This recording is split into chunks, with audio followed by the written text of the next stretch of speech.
Standing Waters podcast. Well, we're sitting here today. We're NuWay Restoration and Cleaning. My name's Bill, and this is Chip. Hello.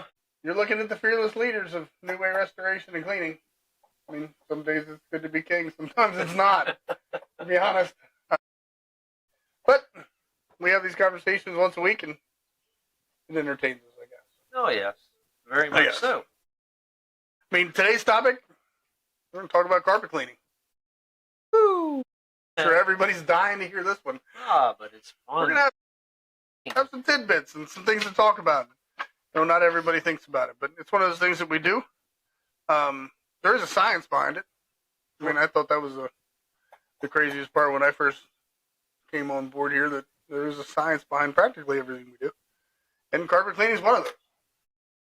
In all honesty, I'm certified in practically everything. I probably have 15 certifications, but carpet cleaning was the hardest one. It was the hardest test to take. Yeah. It was. It was. A lot of different really big words, a lot of different materials and things that carpet's made of. Never would have thought it. Chemicals? Big long word, chemicals. Colors and dyes, ways to dye carpet, numerous different styles of carpet, how it's made, from plastics to filaments to natural fibers to wool to cotton. I don't think anybody ever thinks about that stuff. And to be honest with you, I don't ever think about it either way until they bring me something that's out of the ordinary, and we have to figure out what it is. Sure. And how to get a stain out with everything that we have. And some stains are very hard to get out. They're hard. Take time. They're hard. You know, when we talk about stains, we talk about layers. Talk about layers. You're trying to take layers of the stain out. We were just, a good example, we were just talking about upholstery the other day. Upholstery and carpet really blend together in the techniques and color dyes and stuff like that, and how to clean them. And we were talking about a chair and trying to get the stains out of chairs. You know, nobody ever thinks that you're doing multiple layers, and you're talking about, bodily fluids. You're talking about sweat, dirt, oils on the arms. You're talking about food, coffee, pets, on all of this stuff. So, you can clean it with one detergent, a soap, and it may not come completely clean. But what you did was you took a layer off of it. Understanding the stain and understanding what you're looking at is kind of the science behind upholstery and carpet cleaning, is understanding what's the next layer that we're going to work on. Because one chemical isn't just a one-shot magic, right? Yep. Sometimes it's a chore. Sometimes it takes diligence and patience. Lots of times we would much rather bring that, if it's an area rug, we want to bring that area rug back here to the plant facility and work on it here. Or we want to bring that piece of upholstery, that chair, that recliner, that couch, we want to bring it back here and work on it. Lots of times it can't be cleaned in them because it's going to need time and effort. And you don't always carry the specialty cleaning solutions on the trucks. You don't always know what you're going to run into, but it's a lot easier to do it here. We can control the environment with the drying chambers. We can control the heat and the humidity in the shop. Right.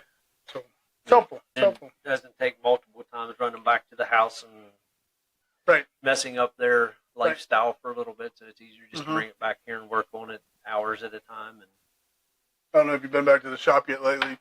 Yeah, I know it was there yesterday. We've been down there this morning. They're down there working on a set of 4 chairs.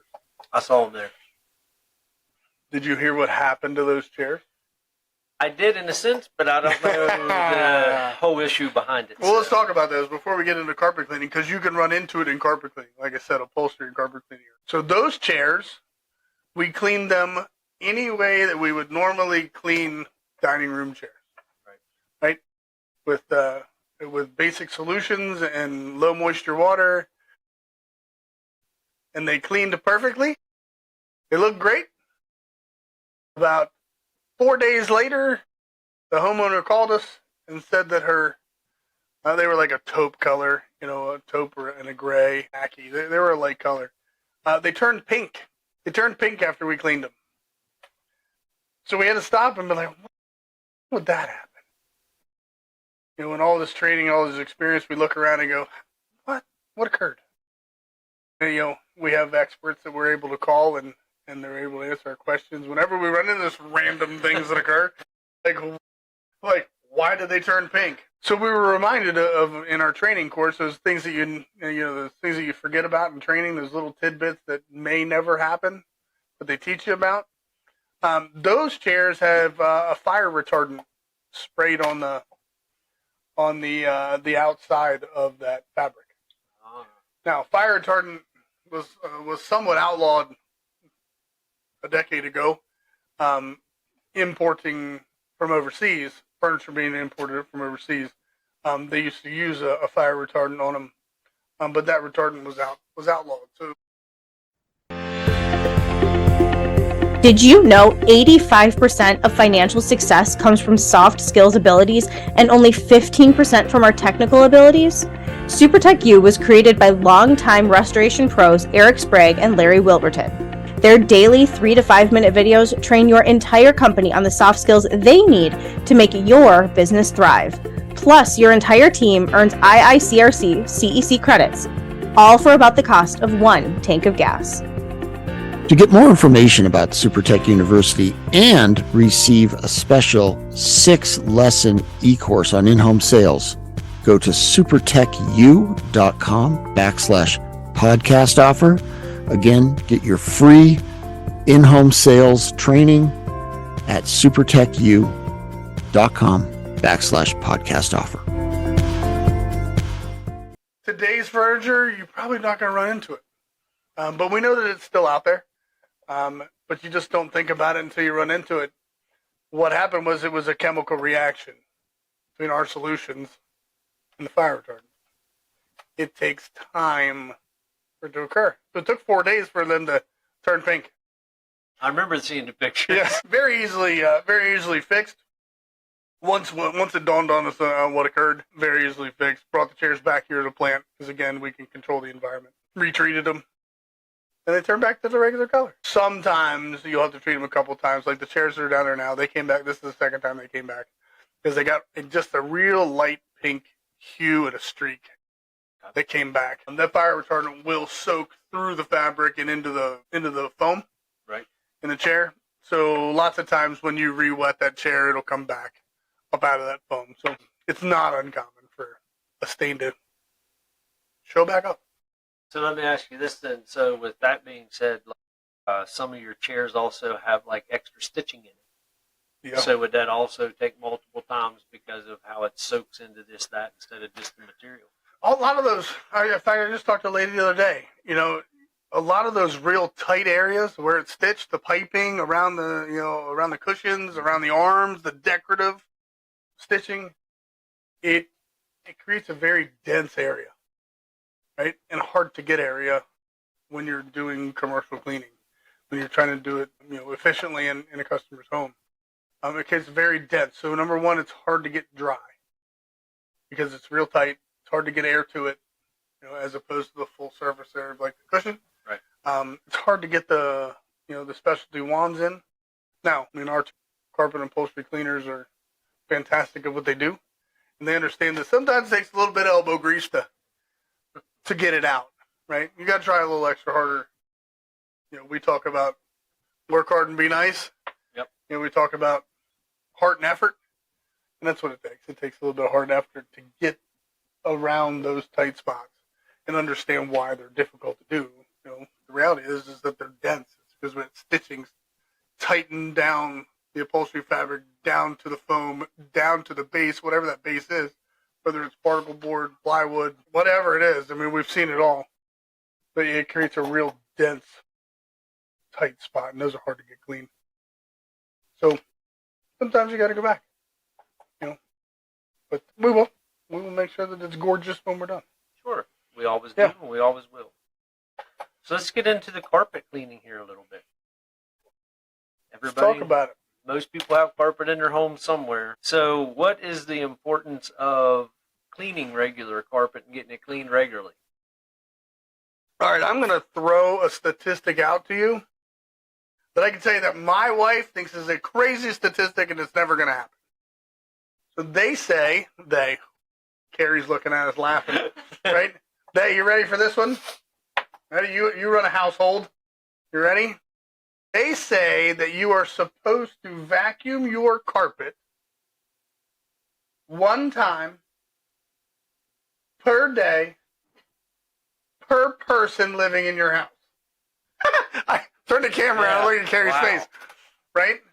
That was the same look I had, Gary, when we were in carpet cleaning class. We were like, what? My wife is going to throw a book at you. Yeah. No, there's 4 people in our house.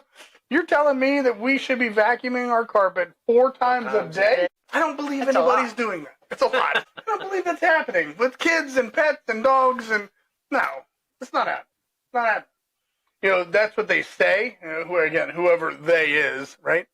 But they say that carpet is essentially a really big filter, right? With air conditioning and HVAC units in your house and air circulation in and out of windows, stuff like that.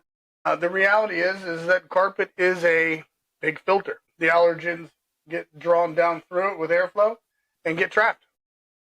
So the importance of cleaning regularly, you know, we're reading a piece of paper here to kind of keep us on track, but you know, the reality is it has to stay clean for its longevity, for its appearance, and for allergy. It is a very large filter. It will catch all of the allergens and the dust particles in the air. Yeah. Right? That's where it's sitting. Lots of times when you walk across it, you disturb it, and it reintroduces itself into the air. You know, so you're talking about allergens, extending the life of the carpet, and maintaining its appearance. We're not really sure how long the carpet's supposed to last, because I'm not sure any household has ever looked at the warranty of their carpet. You know, I don't think that's one of those things where we file in the filing cabinet and go, I'm going to need this one day. Exactly. No, we're not. The same as the toaster, right? What do we need the warranty for the toaster for? If it dies, it dies. We're going to buy a new one, right? But, you know, carpet's here forever, here for a long time, and nobody's ever going to go back and look at the warranty. We have run into people, some that have, and they were actually manufactured defects. But you know, it is funny that you mentioned the allergy part of it, because we're doing with a customer now, and he's got allergies really bad, and so he's setting up all kinds of stuff in his house to help him out. And we mentioned to him about his carpet. yeah, You know, and we're like, hey, you know, that holds a lot of, you know, dirt and allergies. He's got dogs, he's got everything, and he was like, I never thought about that. So we actually scheduled him up to do a quarterly cleaning on his carpets, just to help him out. You know, it's a good thing to do. it's funny you said that. It literally just popped in my head. I haven't thought about it for years. You know, my brother and I have allergies, and now I'm sitting here thinking about it. I remember our allergist doctor telling my mom the best thing to do would be to get the carpet out of the house. Now, that was back in the late 80s, early 90s, where carpet was the thing. Sure. You know, so tearing them out of the house and leaving in hardwoods, you know, luxury vinyl plank flooring wasn't a thing then. Mm-hmm. You know, it was all hardwood. Right. You know, so my parents were like, no, they're getting carpet. We're not putting in hardwoods. That's expensive, and that it is what it is. Yeah. But yeah, the benefits to keep it clean are huge. Health benefits are much. So I know with us, we have a couple units. Well, we have 3 units actually that we can clean. And you were talking the other day, and I never dug down deep into it yet, about doing some different types of cleaning equipment. Yeah. You want to stress on that a little bit? Well, there's a few types, right? There's a few types of cleaning. What we're going to call we're going to call it the old school way of doing it, but I truly believe it's probably the best way to do it, which is hot water steam extraction, right? It gets down through the carpet, through the fibers, to the top of the pad with hot water releasing, you know, hot water, we know that, you know, it helps to release the oils and the greases, and lots of the products and things that we drop in our carpet are oily and greasy bases. Sure. Right? Even if you're just running around with your shoes off and no socks, right? The oils from the bottom of your feet are on your carpet, right? So then you look at, what is the carpet made of? Traditionally, carpet today is made of plastic, made of filament. It generally doesn't hold on to dirt. It just kind of hangs out there. It's kind of like static clinging to it. So it's relatively easy to get it out. It's a non-porous product as opposed to cloth, wool, cotton, stuff like that will absorb. So you could spill red wine on a modern carpet today. That's why you see everybody talking about like Stainmaster carpet. Yep. It's plastic. That's what it is. It's made of filament. And that's what it doesn't allow it to absorb. So hot water steam extraction is in my opinion, and I'm sure there'd be somebody that argue against me. In fact, I talked to somebody on the phone the other day that would argue against me. But and that's what you were getting at is this other way of cleaning. Hot water is the best. I think it's the best way to go. But there's some downfalls to it, right? Dry time. These truck mount systems will put out plenty of water. They will draw plenty of water back out of it, but it will stay wet for a considerable amount of time. That comes into how do you, the customer service portion, right? How do you make it dry? So how do you get it dry? Back on it quicker. Yeah, so you get back on it quicker, Businesses right? and so a lot of times it'll dry by that evening. If you do it in the morning, it'll dry by that evening. But it all depends on how much air movement you're putting in the house. We usually turn on your ceiling fans. Our guys, carry air movers on the trucks to put down to get air to come across the top of it and help with evaporation, stuff like that. The other way, there's two other ways. One's called, they have it written down here as dry cleaning, but it's really called, in today's version, it's called low moisture cleaning. It's using very little water. The ability to, our cleaners have two different wands on the trucks. You're able to adjust the amount of moisture that comes out of it. A lot of times you see them used on upholstery. You don't wet all of that sponge. Yep. All foam. But you can do low moisture on carpet also. The deal with it is, you still have the same suction, you still have the same injection of hot water. You're just not using as much water. But the big deal is dry fast. It dries significantly faster. Right. Significantly faster. Which makes sense. Yeah. You were listening to me talk about, what they're going to call bonnet cleaning here. I call it encapsulant cleaning. It's a completely different science than hot water steam extraction. It's a different science. It's called encapsulating. How do I, it's going to be tough to explain on a podcast. Harry says, look at the camera, right? It's tough to explain, but really what encapsulant is the solution will encompass the molecule of dirt. We'll grab a hold of it and go all the way around it. And it won't let it back out unless it evaporates. But we're not going to give it enough time to evaporate, right? So it encapsulates the dirt, and then you either clean it. There's several different ways to get the encapsulant and dirt out, right? This one's a bonnet cleaning. It's just what does it look like? It looks like a car wax buffer, the oscillating buffer. It's just a larger machine. It weighs more. They give or take weigh between 80 and 100 pounds. So you have weight down onto the carpet, pushing it down, and the bonnet is spinning, right? Spins at a high revolution. The one I was looking at was 1,750 turns a minute. So you are spinning, agitating the bonnet. The bonnet is absorbing the encapsulant and drawing the dirt out of the carpet. So no dry time. It's significantly quicker on application because you don't have all the hoses and suction hoses and water hoses and wands to take off the truck, run them into the house, try not to bang up the walls, stuff like that. Right. It's probably about a third of the time that it takes instead of hot water extraction. Now, we just throw these machines on the truck in case you run into a stain that wants to be stubborn. Right? We could always turn around and go back and use hot steam extraction and the levels and layers of the stain to get it out. Right. I'm sure at some point we're going to talk about, here it is, we're talking about stain removal. We'll just move forward to it. There are stains that are not going to come out. Stains are called stains for a reason. They have stained the porous material. It's kind of like tattooing. It's kind of like dyeing fabric. That's what happened. It's stained, it's done, it's permanent. Most of the time we can improve it, but there will come a time where we're unable to get it out. It is absorbed completely, and the molecular structure has changed to make it one. Right. We talk about trying to figure out what the stain is, whether it's, coffee, tea, Coke, Pepsi, sodas, sugary drinks, colored drinks, food dyes, stuff like that. You'll hear us ask those questions. What do you think it is? Do you know what it is? Is it ketchup? Mustard? What? Coffee? Right. What hit it? Because it gives us an idea of the layers that we need to start and attack, right? I did learn something. I was in a training class because we are constantly in training classes. When you're certified at everything, you're constantly in class to get recertified. Sure. So I was getting recertified the other day. We were in upholstery class, and we were talking about wine. Chip, do you know what the difference between expensive wine and cheap wine is? No, but I remember you telling me this over last week, but I can't remember what it was. But You there forgot. was a difference. I forgot already. Yes, there is a difference. Carrie says the taste. I say the price label. and the price, right? All of those are true. And the chemical makeup is what makes them different. Did you know 85% of financial success comes from soft skills abilities and only 15% from our technical abilities?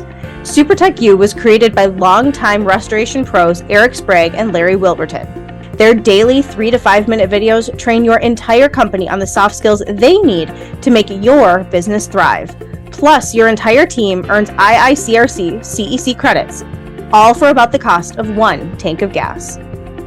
To get more information about SuperTech University and receive a special 6-lesson e-course on in-home sales, go to supertechu.com/podcast offer. Again, get your free in-home sales training at supertechu.com/podcast offer. The cheaper wines have a red food coloring in them. Red food coloring, as opposed to the more expensive wines, they are actually naturally colored. So you'll see the cheaper wines that have a more richer red color because they put food dye in. So that's always a question when you see a wine stain. It could be food coloring or it could be a natural stain. So you just look at the price label on the bottle? You go to the kitchen, open the fridge, and look at it. Ma'am, how much did you pay for this? Is this Boone's Farm? Yeah, what is this? Right? So yeah, it's about having a conversation, and that's what we teach to our technicians. Have the conversation with the homeowner, and see if you can help them draw that information out. Because number one, it'll save time. It'll save time for us to figure out what it is and to get it out, and we can probably better get it out if we know what it is. So then that leads me into so you can go to different places around here and you can rent the little machines yourself and You so can. forth, or you can call us and have us come and do it. So how many times have you ran into that situation to where people was like, I don't want to pay somebody to come in and do this, and they take it upon themselves, and then they screw it up because, like we said, there's a lot of chemicals, there's a lot of stuff you got to look at to get it out of there. So how many times you ran into that? Well, Chip, funny you should ask. Actually, you didn't even know about this story. So, no, it wasn't. It's not like it was a staged question. But it's funny that you should say that because not just last week, I come home to my house and my wife is so proud at the carpet cleaning job that she did on the stairs. Look! And we own one of the little ones, like just a little spotter one. Right. Because sometimes I think she forgets that I own a cleaning company. Yep. Right? Maybe she just wants to prove that she's better. I don't know. Right? But she came home. I come home to the stairs. The stairs were wet. So I took my shoes off and I come in the house. I went to walk upstairs and I go, oh, that's a little wet. She's like, yeah. It kind of leaked a little bit. Like, I can feel it. It's real wet. So I tried to get everything out of it. I tried to get all the water out of it. And I did a whole bunch of what you call dry passes. Yes, dear. Right? Still really wet. Right? When it dried after 2.5 days, that's a problem. And we can talk about that in the remediation side of mold remediation and allowing that to stay wet for so long. We can talk about that at a later date. But after 2 days of it being wet, it dried. Guess what was still there? They say that kids change your lives. They do. And the stain was still there. Right? So let's talk about the DIYers. Yeah. Right? There, in an effort not to be sued on a podcast, I mean, there is a major name on the market that does carpet stain removal solutions. And we're taught internationally to not use that product because that product will set the stain into the carpet. It'll take the top, what we're going to call the top, like, debris layer, like the heavy sediments. Let's say we're talking about like ketchup. Right. It'll take the heavy sediment of the ketchup out, but it'll actually bond and adhere the colors to the carpet. Really? It'll stay. It'll stay. But they're fantastic at marketing, right? Welcome to marketing. They're great at it. But, it was the first thing I did when I became certified in carpet cleaning was to throw that out away. It was absolutely underneath my kitchen sink, and that went in the trash, right? How do we combat that? I'm going to give you a tidbit. Distilled water. Distilled water. Blot. Try to use water.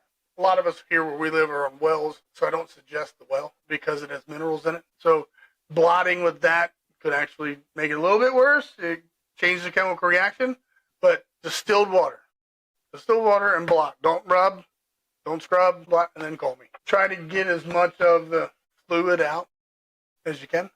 Distilled water is just going to allow it to spread. They make products that we call that make water wetter.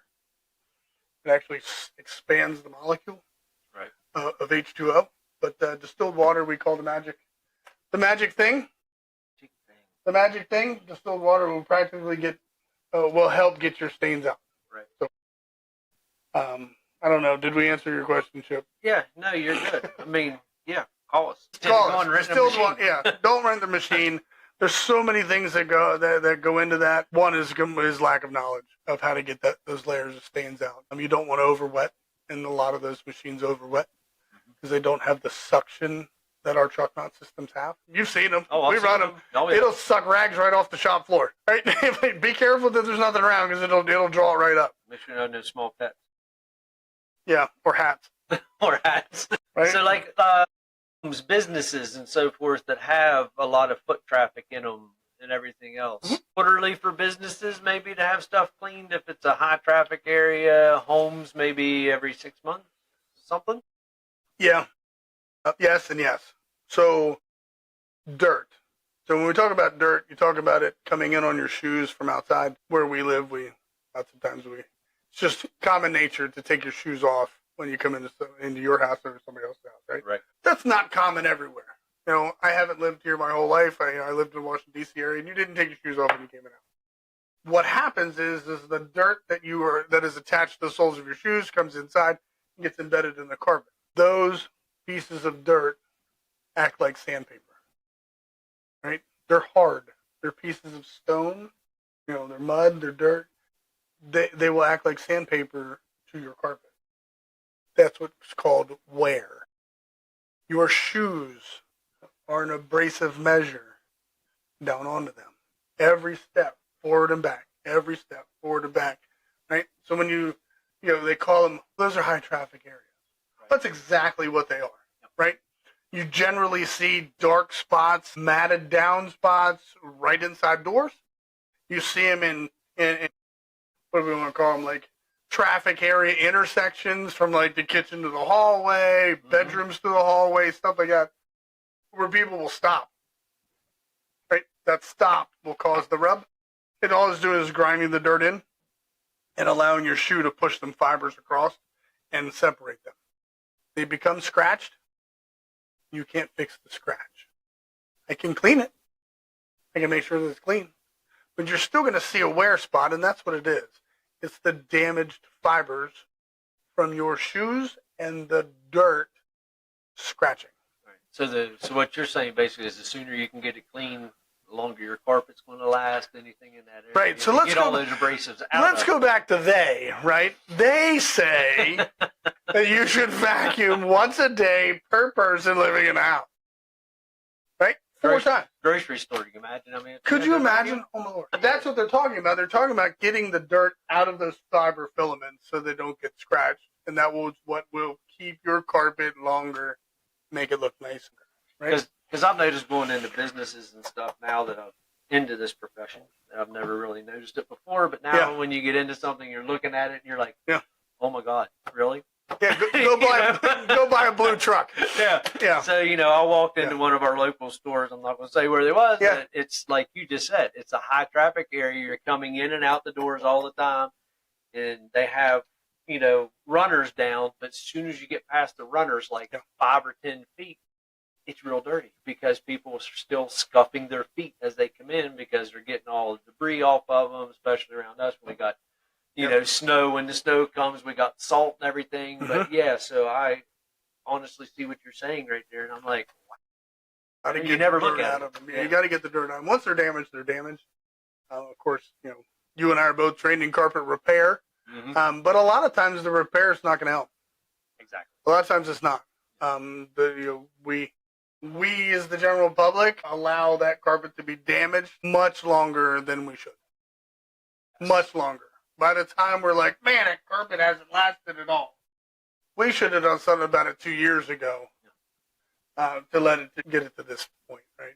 I totally agree. I mean, and if you know you look into that and you go into cost of everything, you know, come in and have somebody clean your carpets is a lot cheaper than letting it get ruined and having to redo the whole thing, you know, because I run into it a lot. You can't match carpets up. No. So then you got to replace it all. Yeah, a lot of times you can't match the dye lots up, and you can't find the same dye lot. You and I were talking yesterday. We met with a client yesterday, and we were talking about commercial carpet. Sure. 2 companies. The investment in carpet is huge.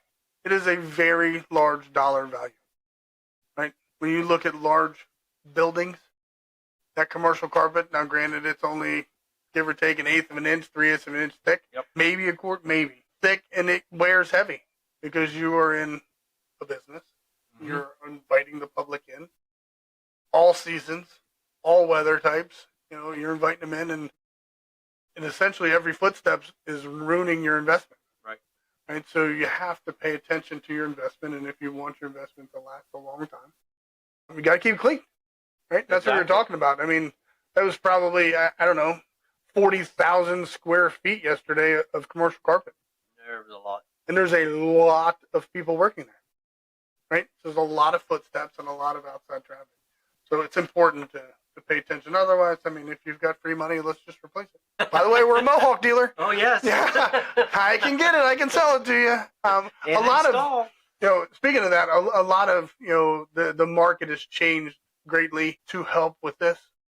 You know, they now make glue down carpet squares, right? Semi-general patterns so that you can take up those 2 or 3 wear sections and put down new. Yeah, it's funny. It's never going to match because you got sun fade. We can talk about this forever, Chip, I promise you. Yeah. But it's never going to match, but it'll help with that wear mark. Well, it's funny you mentioned about the glue down the squares and all that, because I just went to a place yesterday and measured up and contacted him this morning. And I'm like, hey, what do you want us to put back down in your price? He's like, I want the glue down squares. He said, that way if something spilled on it, we can take that piece back up and put it back down. And I'm like, okay. Yeah, so it's kind of funny that you mentioned there. Yeah, there's so many different types of stuff you can put down for businesses and everything. I remember one of the first things that we were taught in carpet cleaning class. And it's in the beginning of the class. We were like, I'm not sure if I'm going to pay attention to this or not. I look back on it now and go, maybe the guy was right. You know, he spent 20 minutes talking about entranceway rugs, throw down rugs, on how those entranceway rugs should be changed out for the seasons and for the weather patterns. Which is true. Right? Yeah. Heavier, deeper grooves for like winter to catch snow and rock salt to come off your boots. Yep. You know, early spring when it's still wet and muddy, you know, those heavy grooves, you want to change them out during the summer when it's not nearly as wet for a lower pattern. I mean, we talked about it for 20 minutes. And, you know, I look back on it now after taking a million classes on carpet that I look back at it, well, there was a science to it. I get it. Sure. I get it. You're trying to keep the debris into that rug and not onto your household rug or your commercial rug. Right. So, I mean, I know we was in chemicals. What is probably the safest stuff for like pets and stuff? Because I mean, there's a ton of people that have pets in their houses, you know. The pet industry has become huge. Yeah. Right. The pet industry has become huge. Pets are no longer pets. Pets are now family members. Yeah, they're now family members. They really are. 100%. You know, your kids can spill coffee on the carpet, and they're grounded for a week. Your puppy. He's on it, and it's all right. And it's no big deal. Nobody talk about it, right? That's the best puppy ever. And that's what's happening. So you got to take a look at this. And so there's a lot of products on the market. Me personally, I don't suggest any of the stuff that's on the shelf. Of course, I suggest our commercial stuff for numerous reasons, but there's so many what they call eco-friendly products out there. A lot of times, they're made with natural products, citrus, oranges, lemons. We got a product in the back made with thyme. It's a disinfectant. There's a whole lot of products out there. So if you are one of those people that are highly sensitive to allergies, smells, if smells are a trigger for you, or if you're looking for a green product, we have them. My suggestion is talk to your carpet cleaning provider. We have them. They're available. And if we can't get the stain out with the green product, then we're going to have a conversation about it, right? And say, hey, listen, I'm pretty sure I can get the rest of it out, but I'm going to have to use this one. It may have an odor, right?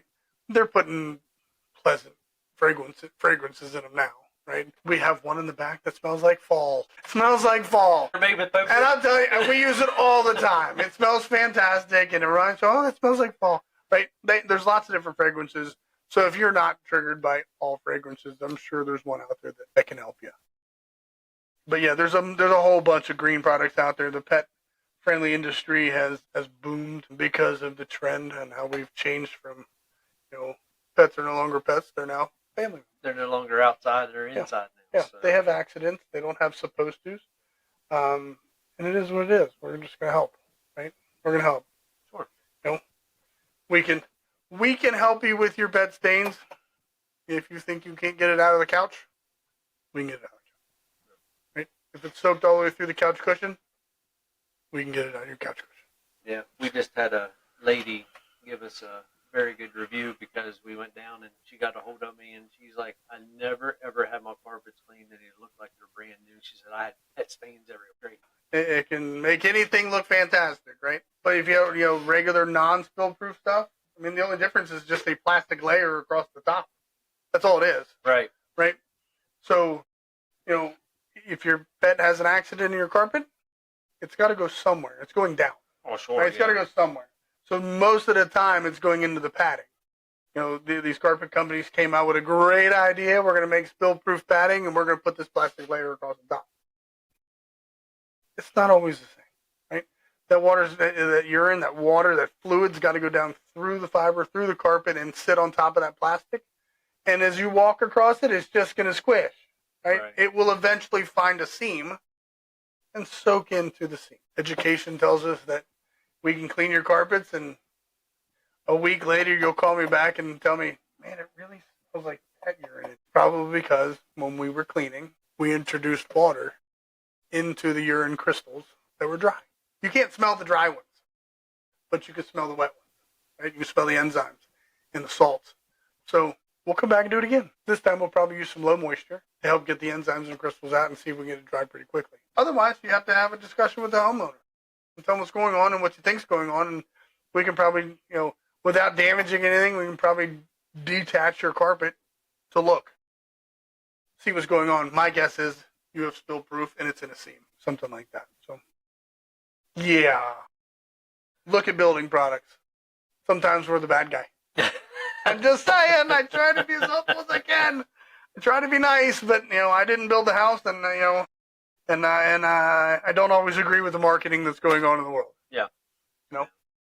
So one last question I have for you then is having upkeep on your homes, your businesses, and all that. Mm-hmm. You ever go to sell? I mean, houses are selling here at the lake for a lot. A lot. And there's a lot for sale, but does that potentially make your market value higher? Of course, right?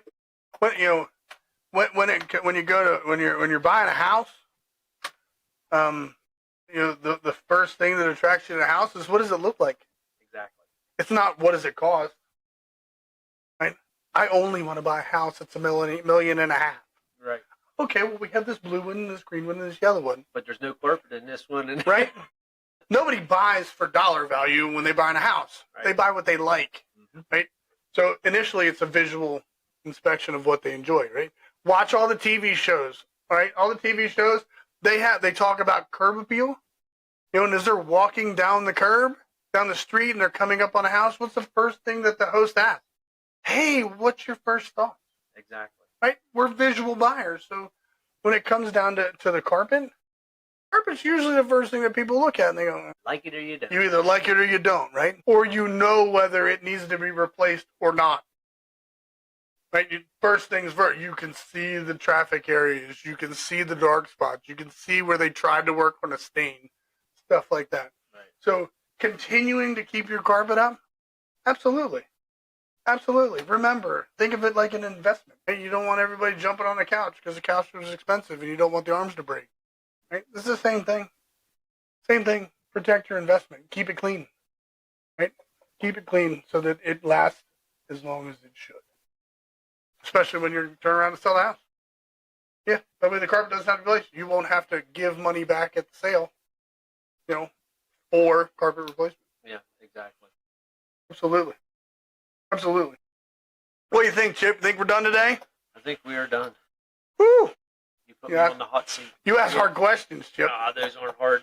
Now, we can talk about this forever. There's lots of cool things in this industry to talk about. So, thank you for joining us for Standing Waters podcast. So we got lots of stuff to talk about. Check us out. And we'll keep doing it. We think it's fun. See you next week. See you next week.